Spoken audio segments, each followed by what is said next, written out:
আমার বিয়াতে দাওয়াত না দেওয়া। আমার চাচা যদি দুর্নীতিবাজ হয় ওই চাচাকে বর্জন করা। আমাদের সবার বাপ হইলো ভালো, তাই না? তাহলে এই দুর্নীতিগুলি করছে কেনা? আমি তো এই পর্যন্ত কোনো পোলারে কইতে শুনলাম না যে আমার বাপ ঘুষ খাইছে। তো কারো বাপ তো ঘুষ খায় না এই পর্যন্ত, না?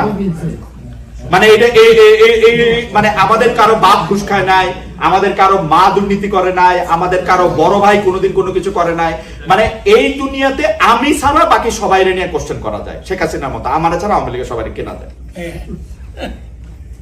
আমাদের মনে হয় এই জায়গাটাতে এখন বাইরে আসার সময় হয়েছে।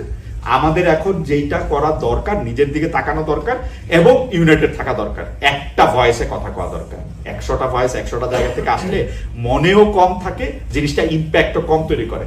এখন যদি ফখরুল ভাইরে আপনার নেতা লাগে, ফখরুল ভাইয়েরই মিষ্টি কথা, ঘিয়ে ভাজা কথা, কবিতার মতো কথা, সুন্দর কথা, পল্লবিত কথা, এটাই শুনেন, টাইম বাইন্দা দেন।